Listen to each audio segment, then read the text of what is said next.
नमस्कार, आप सभी का स्वागत है मेरे channel the mirror of truth पे। और आज हम बात करने जा रहे हैं निमोनिया के बारे में। निमोनिया क्या होता है? निमोनिया विशेष करके फेफड़ों में होने वाला एक इन्फेक्शन है जो बैक्टीरिया, वायरस या फंगस के कारण हो सकता है। इसके अलावा और भी कारण है जिस कारण से निमोनिया की बीमारी हो सकती है। वीडियो को शुरू करने से पहले कृपया करके चैनल को सब्सक्राइब करें और बेल आइकॉन को ज़रूर दबाएं ताकि आपको अपडेट मिलता रहे। आइए शुरू करते हैं। निमोनिया क्या है? तो निमोनिया का मतलब होता है लंग्स के अंदर होने वाला कोई भी इन्फेक्शन या इन्फ्लामेशन जो है उसे हम निमोनिया कहते हैं, जिसके कारण जो लंग्स के एल्बुलाई होते हैं उनमें फ्लूइड भर जाता है। और निमोनिया बैक्टीरिया, वायरस, फंगस या और किसी कारणों से हो सकता है। नॉर्मल एल्बुलाई कुछ ऐसा दिखाई देता है माइक्रोस्कोपिक व्यू में, जबकि निमोनिया से ग्रसित एल्बुलाई हमें कुछ इस तरीके का दिखाई देता है। डायग्नोसिस की बात करें तो निमोनिया को डायग्नोस करने के लिए हम सिम्टम्स बेस्ड डायग्नोसिस करते हैं या फिजिकल एग्जामिनेशन कर सकते हैं, एक्सरे कर सकते हैं, पर ये ज़्यादा रिलायबल नहीं होता है।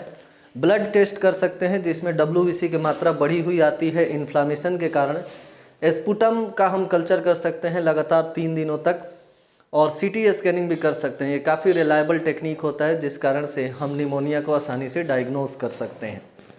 कंबाइंड फाइंडिंग की बात करें तो कुछ कंबाइंड फाइंडिंग में टेम्परेचर देखते हैं हम। अगर तापमान 100 डिग्री फ़ारेनहाइट से ज़्यादा है, पल्स 100 बीट से ज़्यादा है पर मिनट, या जब ब्रीथ मसल्स या ब्रीथ साउंड्स जो हैं वो कम हो गए हैं या अस्थमा नहीं हो, तो इसके आधार पे प्रोबेबिलिटी जो है वो फाइंडिंग की जाती है। 5 फाइंडिंग, 4 फाइंडिंग, 3 फाइंडिंग, इस तरीके की फाइंडिंग दी जाती है और उस हिसाब से इसकी प्रोबेबिलिटी बताई जाती है। क्लासिफिकेशन की बात करें तो एनाटॉमिकल लोकेशन के आधार पे 3 तरीके के निमोनिया होते हैं। लोबर जो किसी एक लोब में हो, मल्टी लोबर जो सारे लोब्स के अंदर हो सकता है, और इंटरस्टिशियल निमोनिया जो कि लंग्स की कैविटी के अंदर होता है। रेडियोलॉजिकली भी हम इसको फाइंड आउट कर सकते हैं। माइक्रोबायोलॉजिकल अनीमिया भी होता है। कंबाइंड क्लिनिकल मैनिफेस्टेशंस की बात करें तो यहाँ पे एक्यूट और क्रोनिक 2 तरीके के निमोनिया हो सकते हैं। एक्यूट जो शॉर्ट टर्म है, क्रोनिक जो लॉन्ग टर्म है। एक्यूट में आपको ब्रोंको निमोनिया हो सकता है, इंटरस्टिशियल निमोनाइटिस हो सकता है या एस्पिरेशन निमोनिया सिंड्रोम, जबकि क्रोनिक जो है नॉन इन्फेक्शियस होता है। कम्युनिटी एक्वायर्ड अनीमिया भी होता है। ये उस व्यक्ति के अंदर हो सकता है जो हॉस्पिटलाइज नहीं हुआ है। ये मोस्ट कॉमन निमोनिया है।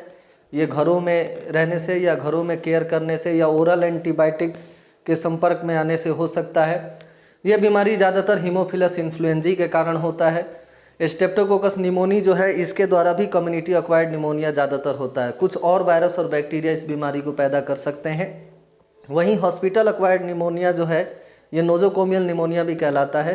ये ज़्यादातर हॉस्पिटल में एक्सपोजर रखने से या किसी पेशेंट के साथ संपर्क में रहने से इस तरीके की बीमारी होती है।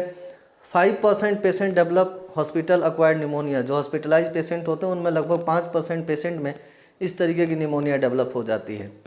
माइक्रोब्स कुछ रेजिस्टेंट हैं, जैसे मेथिसिलिन रेजिस्टेंट स्टेफाइलोकोकस ऑरियस है, सूडोमोनास है, इंटेरोबैक्टर है, सिरेटिया है।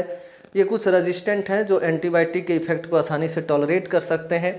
ज़्यादातर ये बीमारी रिस्क फैक्टर किसको है? जिसको मैकेनिकल वेंटिलेशन हम दे रहे हैं आर्टिफिशियली, या जिसके अंदर स्टमक में एसिड कम हो चुका है, या जिनका इम्यून सिस्टम डिस्टर्ब है, या जिनको पहले से कोई हार्ट और लंग्स की बीमारी है, उन्हें निमोनिया आसानी से हो सकता है।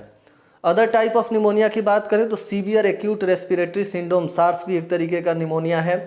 ब्रोंकाइटिस ओब्लिटेरेंस ऑर्गेनाइजिंग निमोनिया भी एक तरीके का निमोनिया का टाइप है। इओसिनोफिलिक निमोनिया होता है, एस्पिरेशन निमोनिया होता है, और डस्ट निमोनिया। ये कुछ अदर टाइप के निमोनिया हैं जो हमें देखने को मिलते हैं पेशेंट में।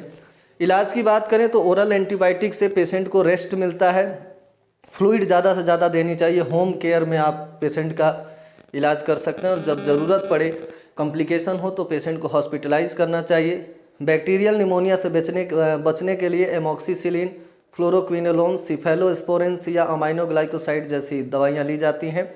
वायरल निमोनिया यानी इन्फ्लुएंजा ए से बचने के लिए रिमेंटेडिन या एमेंटेडिन की ड्रग्स ली जाती हैं।